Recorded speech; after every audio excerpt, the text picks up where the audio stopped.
আজকে আমরা ক্লাস 12 এর ধারক এবং ধারকত্ব, ক্যাপাসিটর অ্যান্ড ক্যাপাসিট্যান্স এই চ্যাপ্টার নিয়ে আলোচনা করব। প্রথম কথা হচ্ছে ধারক কাকে বলে, ইংরেজিতে যেটাকে আমরা বলছি ক্যাপাসিটর। না, ধারক হচ্ছে সাধারণভাবে যদি আমরা বলি একটি যন্ত্র, যে যন্ত্র কি করে রাখে না চার্জকে এক জায়গায় জমা করে রাখে এবং প্রয়োজন মতো সেই চার্জটাকে আমরা কি করি ব্যবহার করি। ক্যাপাসিটর হচ্ছে এক ধরনের ইনস্ট্রুমেন্ট, যে ইনস্ট্রুমেন্টটা আধানকে কি করে রাখে না সঞ্চয় করে রাখে। তো সাধারণভাবে আমরা যদি বলি যে বাড়িতে যে পাখা ব্যবহার করা হয়, বৈদ্যুতিক পাখা, তো সেক্ষেত্রে ক্যাপাসিটর ব্যবহার করা হয় এবং সেক্ষেত্রে ক্যাপাসিটরের কাজটা কি হয় না প্রথমে পাখাকে চালনা করার জন্য প্রচুর পরিমাণ এনার্জির প্রয়োজন হয়। তো যে এনার্জিটা কিন্তু আমরা ওই ধারক থেকেই পেয়ে থাকি। অর্থাৎ ধারকের কাজটা কি না ধারক চার্জকে এক জায়গায় সঞ্চয় করে রাখে এবং প্রয়োজন মতো সেই চার্জটা আমরা পাই। তো আমরা যদি একটু উদাহরণের সাহায্যে ব্যাপারটাকে বুঝি, সেটা আমরা এইভাবে বলতে পারি যে ধারক হচ্ছে একটা ক্ষুদ্র সময়ের জন্য একটা বৃহৎ পরিমাণ এনার্জি সাপ্লাই করে। কোনো বৈদ্যুতিক পাখাকে প্রথমে চালনা করার জন্য প্রচুর পরিমাণ এনার্জির প্রয়োজন হয়। বৈদ্যুতিক পাখাকে প্রথমে চালনা করার জন্য প্রচুর পরিমাণ এনার্জির প্রয়োজন হয়।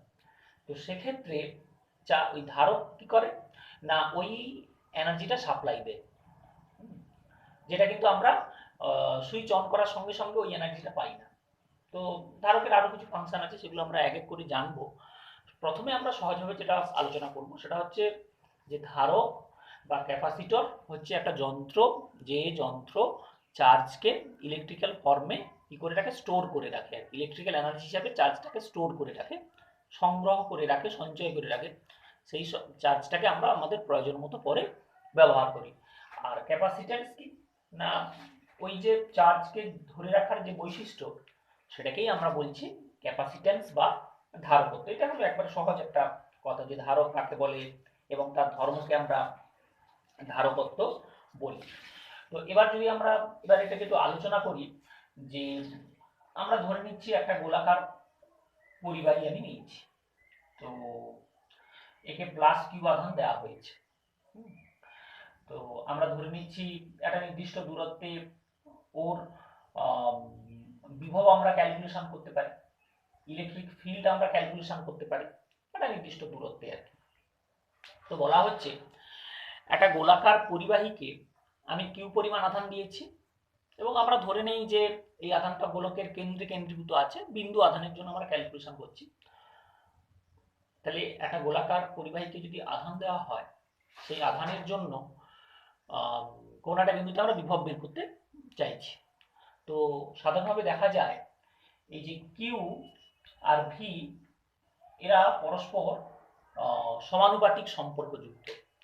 অর্থাৎ একটা গোলাকার পরিবাহীকে যদি আমি কিউ পরিমাণ আধান দেই, একটা গোলাকার পরিবাহীকে যদি আমি কিউ পরিমাণ আধান দেই এবং তার বিভব যদি ভি পরিমাণ বৃদ্ধি পায়, তাহলে আমরা বলতে পারি যে কিউ এবং ভি হচ্ছে পরস্পরের সমানুপাতিক। অর্থাৎ কিউর পরিমাণ যদি বাড়াই তাহলে ভির পরিমাণ বাড়বে, কিউর পরিমাণ কমলে ভির পরিমাণ কমবে। অর্থাৎ এখান থেকে আমরা যেটা লিখতে পারি সেটা হচ্ছে Q is equal to CV, একটা ধ্রুবক আমরা ব্যবহার করলাম। তাহলে সি ইজ ইকুয়াল টু কি না C is equal to Q by V, যেখানে কিউ হচ্ছে আধান আর ভি হচ্ছে কি না বিভব।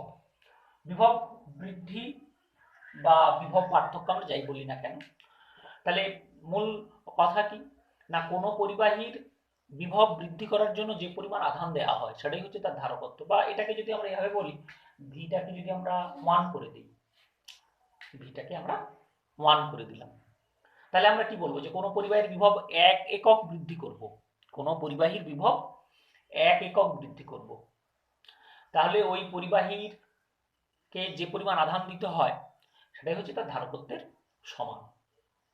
এটা একবারে সহজ কথা যে কোনো পরিবাহীর বিভব একক পরিমাণ বৃদ্ধি করতে যে পরিমাণ আধানের প্রয়োজন সেটাকে আমরা বলছি ওই পরিবাহীর ধারকত্ব, ওই পরিবাহীর ধারকত্ব আমরা বলছি।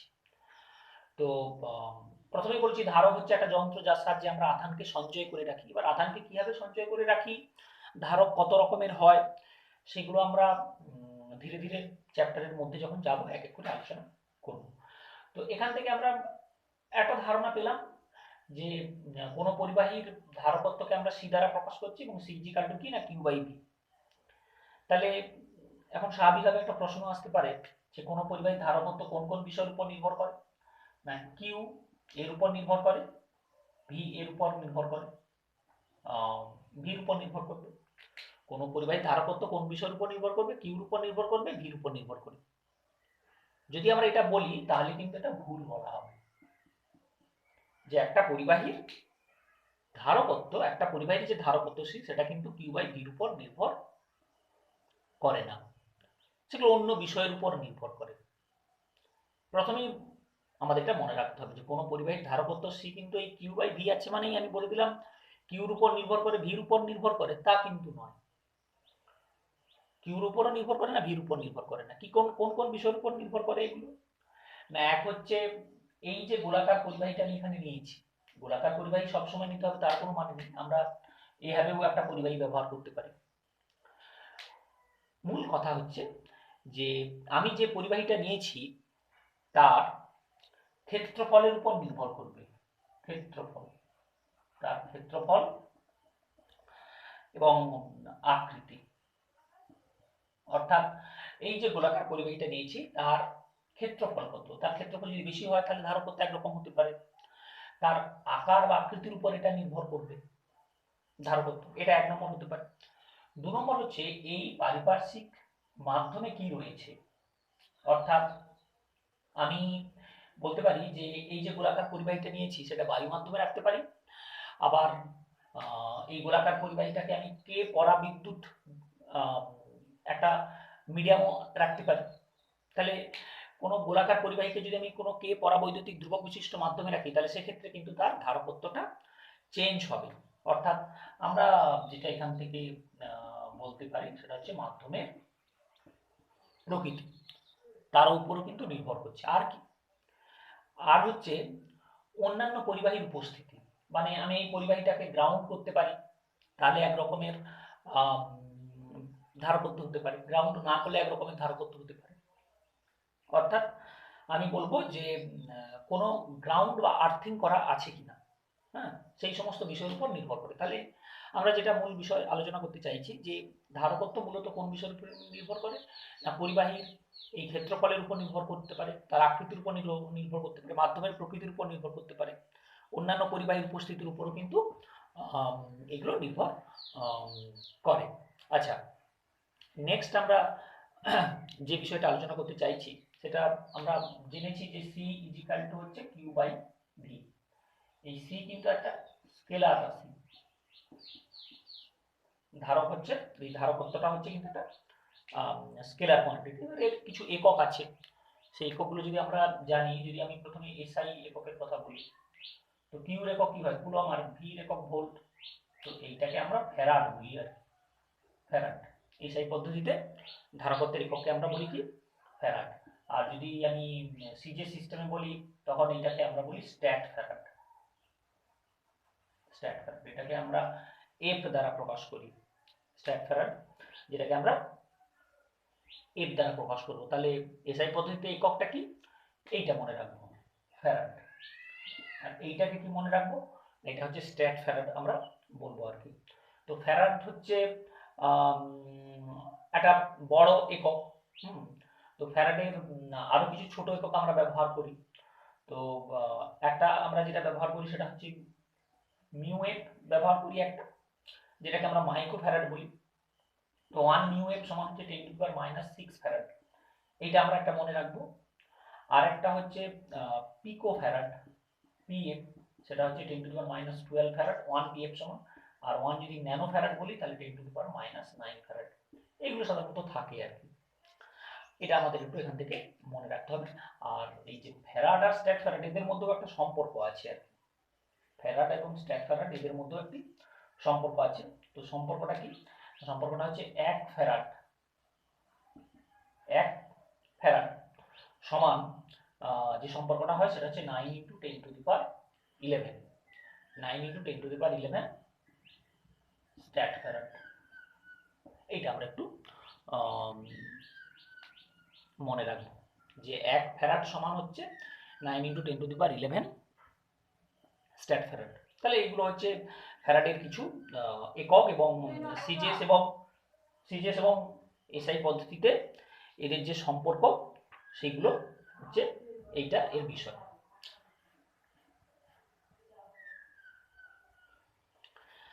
আচ্ছা, এরপর আমরা এখানে যেটা ক্যালকুলেশন করতে চাইছি যে আমরা একটা গোলাকার পরিবাহী নিলাম, যে গোলাকার পরিবাহীর ব্যাসার্ধ হচ্ছে আর, তো তাহলে একটা নির্দিষ্ট দূরত্বে আমরা বিভব বের করতে পারি। আমি যদি এই সারফেসে বিভব বের করি তাহলে বিভব ভি সমান কত হয় না 1 বাই, এটি যদি কিউ আধান দেওয়া থাকে তাহলে 1/4πε0 × Q/r। এটা আমরা জানতাম আগে যে একটা গোলককে প্লাস কিউ আধান দিলে তার বিভব হচ্ছে এত। আর একটু আগে আমরা একটা ফর্মুলা জেনেছি যে সি ইজ ইকাল টু কত না Q/V। তো সেক্ষেত্রে এবার এইখানে যদি আমরা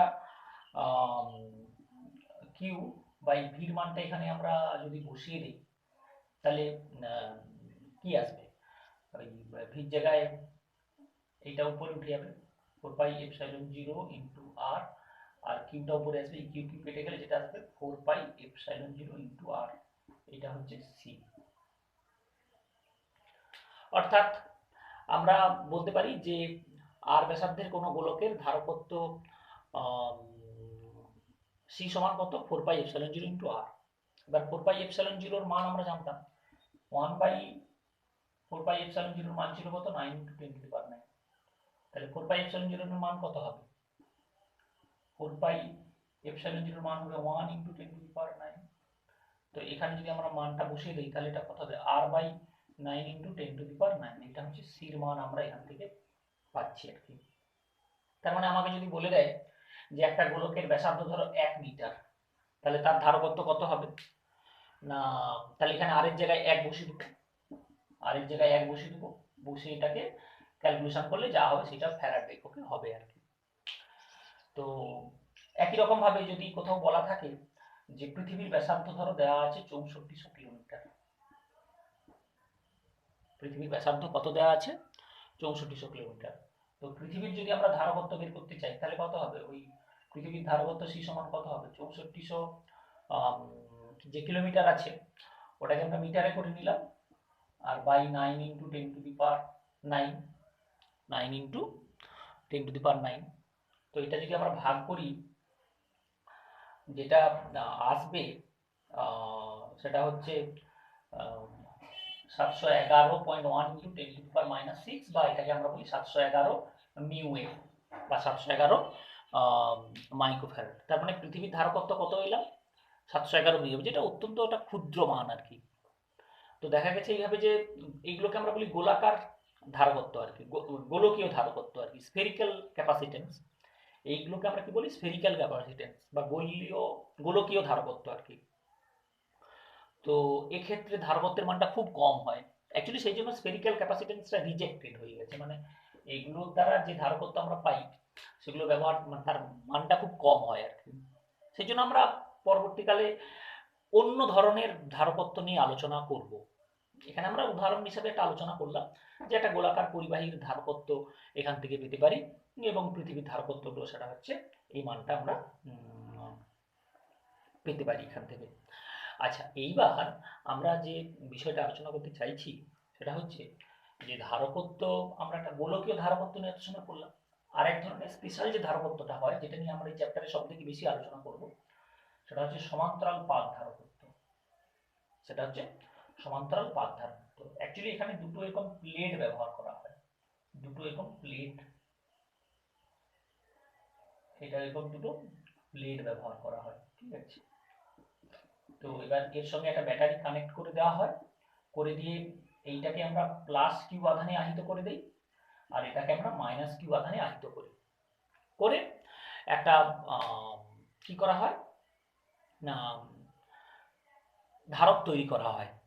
তো মূল বক্তব্য যেটি সেটা হচ্ছে যে দুটো পাত আমরা ব্যবহার করি, এই ধরনের যে ধারক সেটাকে আমরা বলছি সমান্তরাল পাত ধারক, সেটা আমরা একটু পরে ডিটেলসে আলোচনা করব।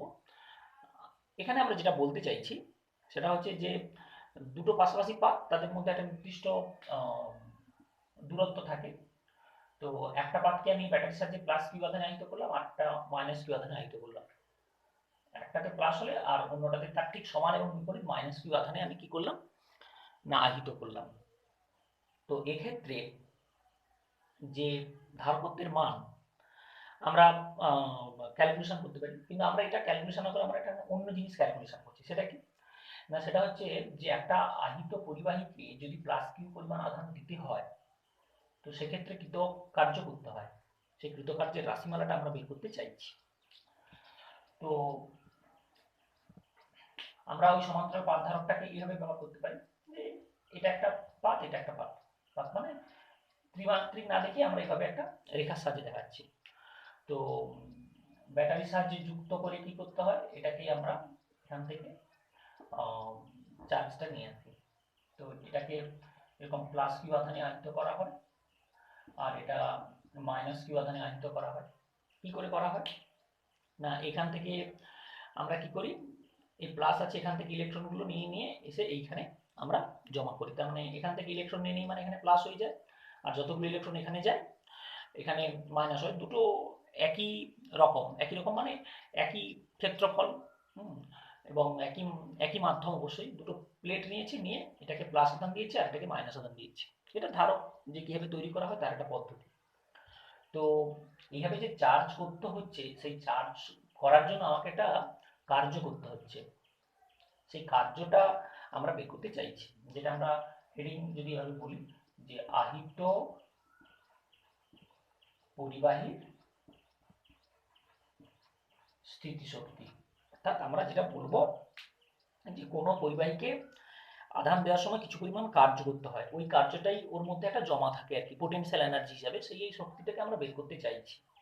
তো এটাকে একটা কলন বিদ্যার সাহায্যে খুব সহজে প্রমাণ করা যায়। তো আমরা ধরে নিচ্ছি যে কোনো একটা মুহূর্তে যে একটা পরিবাহীর আধান কত না, একটা পরিবাহীর আধান হচ্ছে কিউ, বিভব কত আমি ধরে নিচ্ছি ভি। কোনো পরিবাহীকে একটা কিউ পরিমাণ আধান দিয়েছি আমি, আর ওদের বিভব হচ্ছে কত ভি। তাহলে আমরা এখান থেকে কি বলতে পারি যে এখান থেকে আমরা যেটা বলতে পারি যে কিউ সমান হচ্ছে সিভি। যে এই পরিবাহীটা যদি আমরা প্লাস কিউ আধান আহিত করি তাহলে কিউ সমান কত হবে, সি ইন্টু ভি। যদি আমরা ধরে নিই এর ধারকত্বের মান হচ্ছে সি, তাহলে কিউ সমান সিভি। তো এরপর এই যে সিস্টেমটা আমরা এখানে দেখাচ্ছি, এর সঙ্গে আরো ডিকিউ পরিমাণ চার্জ আমি এখানে দিতে চাইছি। চার্জ দিতে চাইছি মানে কি, এখান থেকে প্লাস আধান নিয়ে এখানে ইলেকট্রনগুলো এখানে নিয়ে এখানে আনছি, তাহলে তাকে আমাকে একটা কার্য করতে হবে। তাহলে আমরা যদি আহিত পরিবাহীটাকে আরো ডিকিউ পরিমাণ চার্জ দিতে চাই, তাহলে আমাকে ধরে নিলাম ডিডব্লিউ পরিমাণ কার্য করতে হচ্ছে।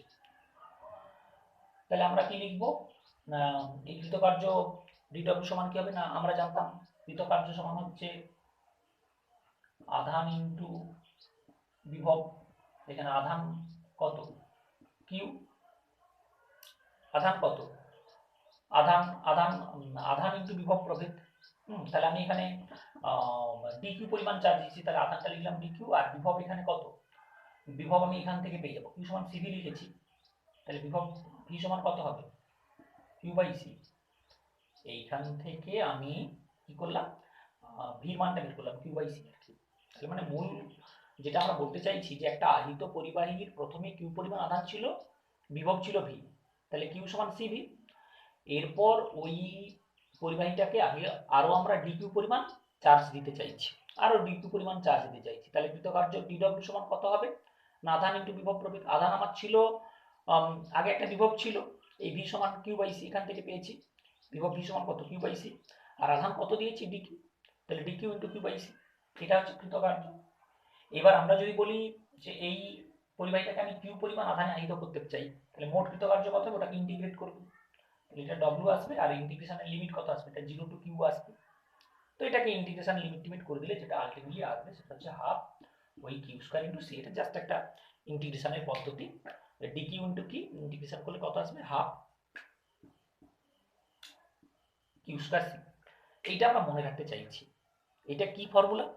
এই ফর্মুলাটা হচ্ছে যে একটা পরিবাহীকে তুমি যদি আধান দিতে চাও তাহলে সেখানে কিছু পরিমাণ কার্য করতে হয়। সেই কৃতকার্যের মানটা কত, ডব্লিউ সমান হাফ কিউ স্কোয়ার সি। কি করে এটা প্রমাণ করলাম? প্রথমে প্লাস কিউ আধান দেওয়া ছিল, সেখান থেকে এই আধানের মানটা বের করেছি, তারপরে ডি ডব্লিউ ধরে এটা আমরা ক্যালকুলেশন করছি কলন বিদ্যার সাহায্যে। হ্যাঁ, খুব জটিল একটি প্রমাণ অবশ্য এটি নয়। আচ্ছা, এরপর আমরা যেটা মানে জানতে চাইছি সেটা হচ্ছে ধারকের মূল নীতি আর কি। ধারক এবং এর মূল নীতি, ধারক এবং এর মূল নীতি আর কি। তো এইটা কি, প্রথমে আমরা বলি যে এটা একটা সমান্তরাল পাত ধারক। আমরা প্রথমে এরকম একটা গোলাকার ধারবত্ত নিয়ে পড়েছিলাম, তো বলেছিলাম এটা বেশি গ্রহণযোগ্য নয়। তো এটার নাম কি না, এটার নাম হচ্ছে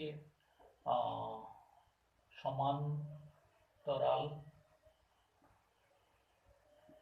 পাত ধারক। তো সমান্তরাল পাত ধারকে কি করা হয় না, প্রথমে এরকম একটা পাত নেওয়া হয়। এই পরিবাহীটা কিরকম না, এটা হচ্ছে অন্তরিত পরিবাহী, অন্তরিত পরিবাহী। তো এটাকে প্রথমে আমরা প্লাস কিউ আধানে আহিত করলাম। এটাকে কি করলাম, প্লাস কিউ আধানে আহিত করলাম। এবার আহিত কি করে করছি সেটা আর এখানে বলছি না, সেই ব্যাটারি কানেক্ট করে একটা জায়গা থেকে ইলেকট্রন নিয়ে আরেকটা জায়গায় দিতে হয়, সেটা আমরা এখানে দেখাচ্ছি না। তো এর কাছাকাছি জায়গায় যদি আমরা আর একটি অনাহিত পরিবাহীকে নিয়ে এসে স্থাপন করি, একই রকম এর সমান ক্ষেত্রফল বিশিষ্ট এবং একই মাধ্যমের আর একটা পরিবাহীকে এখানে এসে স্থাপন করলাম, তাহলে কি হবে, আবেশ ক্রিয়া এদের মধ্যে কাজ করবে। সেই আবেশ ক্রিয়া কি হবে, এই নিকটতম প্রান্তে বিপরীত আধান আবিষ্ট হবে আর দূরতম প্রান্তে প্লাস আধান আবিষ্ট হবে। তো আমরা এটাকে বলছি এ পাত আর এটাকে বলছি বি পাত।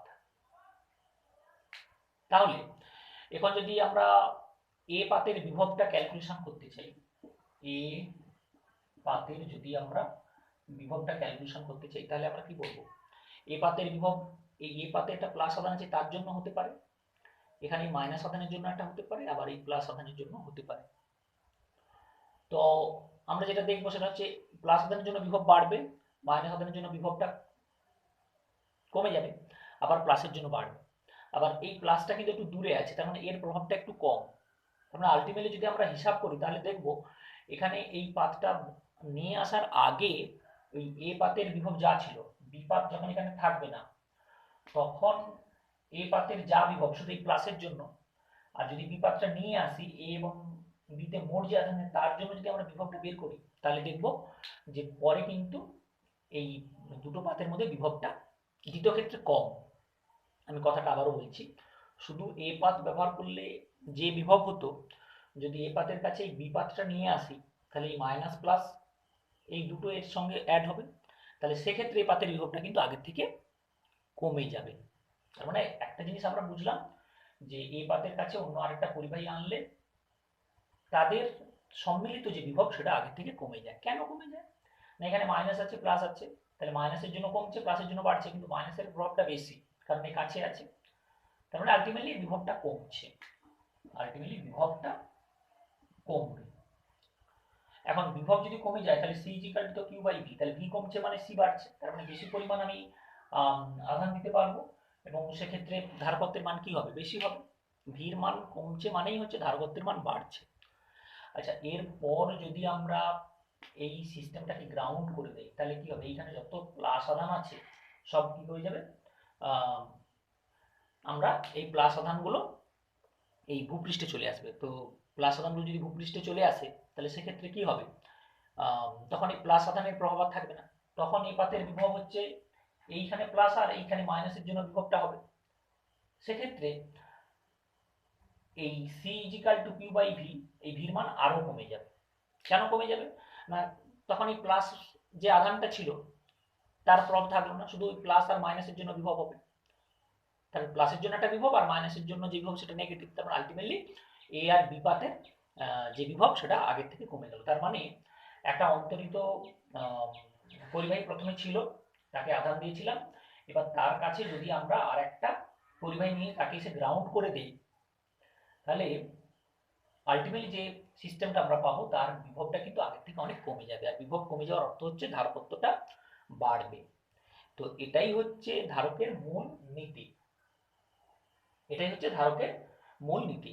মানে কি সংজ্ঞাটা কি না, বলা হচ্ছে যে একটি অন্তরিত এবং তড়িৎগ্রস্ত পরিবাহীর কাছাকাছি, এটা ছিল অন্তরিত এবং তারপর এটাকে তড়িৎ দিয়েছি, তাহলে অন্তরিত এবং তড়িৎগ্রস্ত পরিবাহীর কাছাকাছি একটি ভূসংলগ্ন, এই যে পরিবাহীটি নিচ্ছি তাকে আর্থিং করেছি, ভূসংলগ্ন করেছি, একটি ভূসংলগ্ন পরিবাহী এনে এই পরিবাহীটির ধারকত্ব কৃত্রিমভাবে বৃদ্ধি করার যে পদ্ধতি সেটাই হচ্ছে ধারক। পরিবাহীটির ধারকত্ব কৃত্রিমভাবে বৃদ্ধি করার যে পদ্ধতি সেটাই হচ্ছে ধারক, এবং এই ধরনের যে ধারক সেগুলোকে আমরা বলি সমান্তরাল পাত ধারক, সেগুলোকে আমরা কি বলি সমান্তরাল পাত ধারক। তো সমান্তরাল পাত ধারকের ধারকত্ব কোন কোন বিষয়ের উপর নির্ভর করবে, এক হচ্ছে এই যে পাতটা আমরা নিয়েছি এর এরিয়ার উপর নির্ভর করবে, এই পাতটার ক্ষেত্রফল কত তার উপর নির্ভর করবে, এদের মধ্যবর্তী দূরত্বের উপর নির্ভর করবে, আর হচ্ছে এদের মাঝখানে এয়ার মিডিয়াম থাকলে একরকম ধারকত্ব হবে, আবার এদের মাঝখানে যদি কোনো পরাবিদ্যুৎ বিশিষ্ট মাধ্যম প্রবেশ করে তাহলে সেক্ষেত্রে তার ধারকত্ব অন্যরকম হবে। অর্থাৎ আমরা বলতে পারি যে ক্ষেত্রফলের উপর নির্ভর করছে, দূরত্বের উপর নির্ভর করছে, দুটো পাতের মধ্যবর্তী দূরত্বের উপর নির্ভর করছে, পরাবৈদ্যুতিক মাধ্যমের উপর নির্ভর করছে, এইগুলোর উপর এখানে নির্ভর করে। আচ্ছা, এরপর আমরা প্রথমে যেটা আলোচনা করেছিলাম যে এইটা হচ্ছে ধারকের একটা সমান্তরাল পাত ধারকের একটা উদাহরণ আর কি। তাহলে এটাকে প্লাস কিউ আধান দেওয়া হয় আর এখানে মাইনাস কিউ আধান থাকে, আমরা ধরে নিচ্ছি এখানে কোনো আধান নেই আর এখানে কোনো আধান নেই, এটা হচ্ছে একটা সমান্তরাল পাত ধারকের একটা উদাহরণ আমরা বলছি।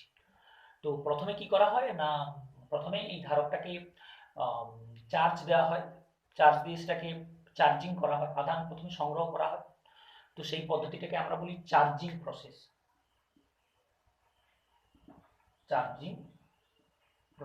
চার্জিং প্রসেসে কি করা হয় না, অ্যাকচুয়ালি তো প্রথমে এতে কোনো আধান থাকে না, প্রথমে তো এইভাবে দেয়া থাকে, তারপর এটাকে ব্যাটারিতে কানেক্ট করা হয়, করে এখানে আমরা প্লাস আধানটা দিয়ে দিলাম আর এখানে মাইনাস আধানটা দিলাম, তো সেটাকে আমরা বলি চার্জিং প্রসেস। এবার একটা চার্জ হয়ে যাওয়ার পর তখন ওটাকে আমরা কি করি ব্যবহার করতে পারি, তখন এটাকে আমরা তার দিয়ে যুক্ত করে ওই আধানটাকে আমরা ব্যবহার করি, তখন সেটাকে আমরা বলি ডিসচার্জিং প্রসেস। তাহলে একটা হচ্ছে চার্জিং প্রসেস আর একটা হচ্ছে ডিসচার্জিং প্রসেস। একটা যদি উদাহরণ আমরা বলি, আমরা প্রথমে যেটা বলেছিলাম যে বৈদ্যুতিক পাখা প্রথমে চালনা করার সময় প্রচুর পরিমাণ এনার্জি লাগে, তো সেই এনার্জিটা কিন্তু ক্যাপাসিটেন্সটা আমাদেরকে দেয়। তো ক্যাপাসিটেন্সটা সুইচ অন করার সঙ্গে সঙ্গে দেখা গেল ক্যাপাসিটেন্সটা চার্জ হয়ে যাচ্ছে, চার্জ হতে সময় লাগে কত না কয়েক মিলি সেকেন্ড, মুহূর্তের মধ্যে এটা চার্জ হয়ে যায়, এবং তখনই ওই ক্যাপাসিটেন্সটা ওই পাখাটা তো স্থিতিজারটা ছিল, ওই পাখাটাকে ঘোরানোর জন্য যে শক্তির প্রয়োজন হচ্ছে সেটা কিন্তু আমরা ক্যাপাসিটেন্স থেকে পাচ্ছি। তারপরে পাখাটা ঘোরার জন্য সে তো ইলেকট্রিক্যাল এনার্জি আমরা ব্যবহার করবো, কিন্তু ইনস্ট্যান্ট ওই পাখাটাকে ঘোরানোর জন্য যে বিপুল পরিমাণ এনার্জির প্রয়োজন ছিল সেটা কিন্তু এই ক্যাপাসিটেন্স এখানে আমরা থেকে পাই। তো এখানে একটা প্রশ্ন থাকে যে ধারকের চার্জিং কাকে বলে, ডিসচার্জিং কাকে বলে। চার্জিং হচ্ছে প্রথমে ধারকটাকে ব্যাটারির সাথে যুক্ত করে একটাতে প্লাস আধান একটাতে মাইনাস আধান দেওয়া হয়, অর্থাৎ ওটাকে চার্জ সংগ্রহ করা হয় যেটাকে আমরা চার্জিং প্রসেস বলি। আর একটা হচ্ছে ধারকের ডিসচার্জিং প্রসেস, চার্জ হয়ে যাওয়ার ফলে ওটাকে আমরা ওখান থেকে চার্জটাকে ব্যবহার করতে পারি, যেটাকে আমরা বলি ডিসচার্জিং প্রসেস। তো চার্জিং প্রসেস আর ডিসচার্জিং প্রসেসের একটা গ্রাফ আছে সময়ের সঙ্গে সঙ্গে, এটা হচ্ছে চার্জিং প্রবাহ, চার্জিং প্রবাহের যে গ্রাফটা আর কি, আর ডিসচার্জিং প্রবাহের গ্রাফটা যদি আমরা আঁকি তাহলে সেক্ষেত্রে এইরকম একটা পাবো আর কি। অর্থাৎ সময়ের সঙ্গে সঙ্গে চার্জিং প্রবাহ এবং ডিসচার্জিং যে প্রবাহটা